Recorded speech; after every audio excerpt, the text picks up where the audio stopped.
Hey guys, Ryan here, and today I'm going to bring you a replay in the Object 268 Tier 10 Tank Destroyer. You guys have probably seen quite a few 268 videos from me and on my channel, because I really like this TD, even though it doesn't have a turret. So, going to be on steps. I'm going to be platooned with Felix in his M48 pattern, a lot of Tier 10s, and then we've got some Tier 8s. Enemies have a lot of Tier 10s, as well as a few Tier 9s and some Tier 8s. But overall, matchmaking isn't too bad. They do have 2 artillery, which you'd be worried about. But this game, to start with, usually I play kind of aggressive in this tank, not always, but I'm not too far back. But initially in steps, you might see some people try to do some crazy shit in the field. And also, with the 2 artillery, I want to get rid of the snipe, but I also want to avoid getting spotted if possible because of the artillery. Now, the Gorilla's faster than me, so he got to that bush first, and if he gets spotted, he might get shot at, and 2, what you need to be wary of, blind shots. Now, the 268 has okay armor frontally to where, like, you're pretty good against blind shots if they're not aiming for your lower plate. The Gorilla 15, not so much. Now, the Gorilla fired a shot there, and he starts backing up. He's actually been spotted, I think. So now I want to get away from that bush, because the artillery could be shooting over here, and who knows who else. You can actually hear the artillery blind shot come in.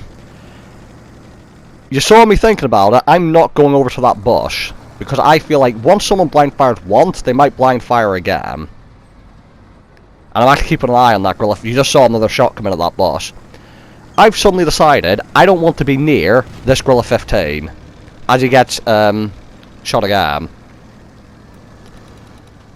Now, looking at the map, I usually find the 9-0 line to be more important, but in a turretless TD I didn't quite want to go there by myself. What you'll see is a lot of the enemies are going there. We do have a few teammates over there, and the artillery is helping that part of the map. Now, what's happening at the moment is me and Felix are currently debating whether or not we should go over there. Now, so basically what we're doing is, can we win that side of the map? If we can't, we don't want to go over there and throw our tanks away. I'm actually waiting for a shot on the SU 130 PM.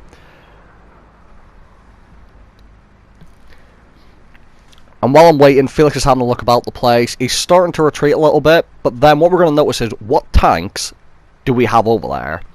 And one of the vehicles we have over there is actually a machine, I believe. So what's going to happen is, as I start to retreat myself, Felix is going to go for it. And because he's got a turret, I feel confident with him, because I don't need to worry about the enemies getting around me when Felix can cover me. So we're going to go in. Sorry, we don't have a machine over here, it's an enemy machine. We have a Panzer 7, I believe that is, and a TD. So I'm going to aim in. I want to help our Panzer 7. Big shell on the machine. And for a low roll, interestingly enough. Felix is on his way in to help him.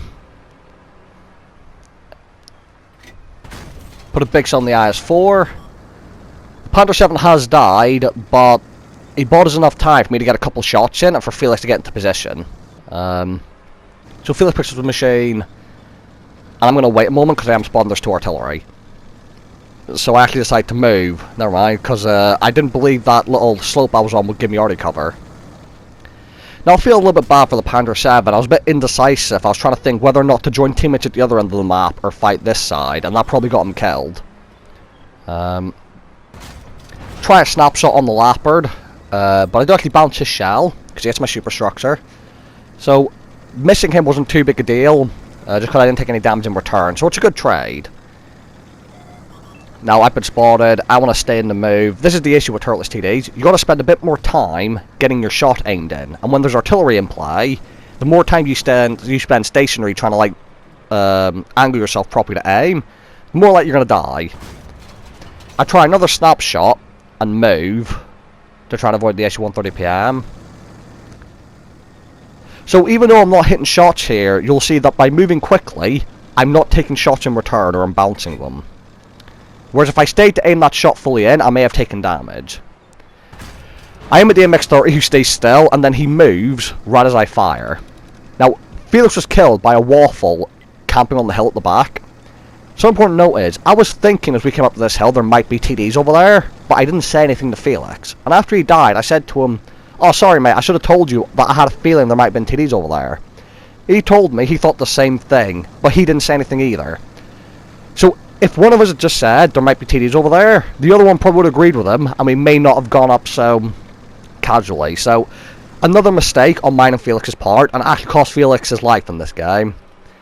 Because the reason I thought there might be TD over there is like, what you're going to see, this is a common position for TDs to sit at. Right where that waffle is. And not just TDs, sometimes you see like medium tanks go there.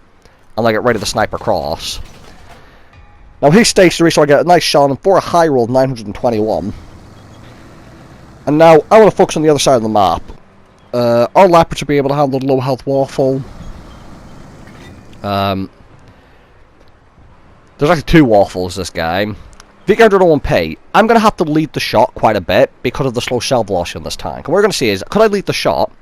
Right as I fire, the VK stops. So instead of hitting the side, I hit his upper plate. So that was kind of sad, but shit happened. Now, we're a lot of tanks down, and they've got a very healthy M103 and 705A.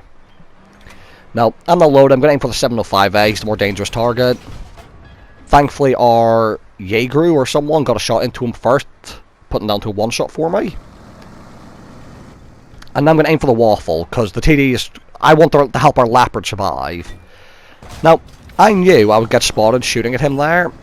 Excuse me. But I didn't want to back up to use the bush, because I wasn't sure if I'd have the gun depression to shoot. Because I'm on a little bit of a slope. Also, the waffle may have moved in the cover before I fired. So I took the risk of shooting, and I did actually get him down to one shot for our Leopard. So our Leopard's been extremely useful here, as has our Jaeger, to be fair. Now, going to support the Jaeger, I get spotted, snap a shot in, kill the M103. Heat shell misses me. That had to have been the T95E6, because the VK and the Lorraine don't get heat. So now I know that the VKs with our Leopard on lower hit points, and the T95E6 and the Lorraine are with our Jaeger. So I'm off to go support the Jaeger because he needs the help. He's got more tanks, they're higher tier, and he doesn't have a turret. The Leopard 1, I trust to be able to at least survive against the VK. Now what we're going to do over here is you're going to notice I have binoculars on this tank. The Jaeger's well armoured and shitty camo. The 268 has not very good view range, but with the crew skills, with the binoculars, and with its camo value, you can spot on this. So I'm off to go spot for the Jaeger, taking advantage of concealment. So these bushes here, I'm going to go into them, I'm going to slow down, and try and spot the enemy. So another reason why I like this tank, if need be, your mediums die, your lights die, you can actually spot on this to a degree if you make use of your concealment. Now VK actually gets spotted across the map. I'm going to help our Leopard out because I have the shot available. He disappears briefly, I'm going to take the shot anyway, and I do pick him up.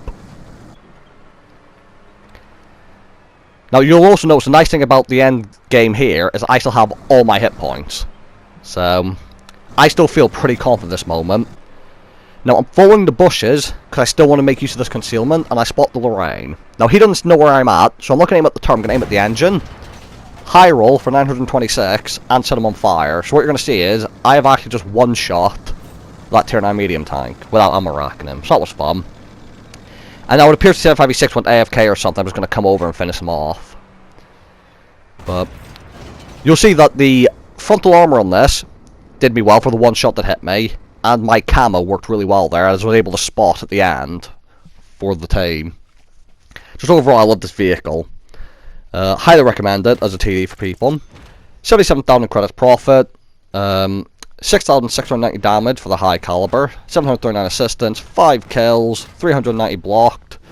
Only a first class because I guess I was shooting at long range, even though at some points I was fairly close forward to the fight, but oh well, people must be doing quite well in this tank. So, thank you guys for watching, hope you guys enjoyed the video, and I'll see you all in the next one.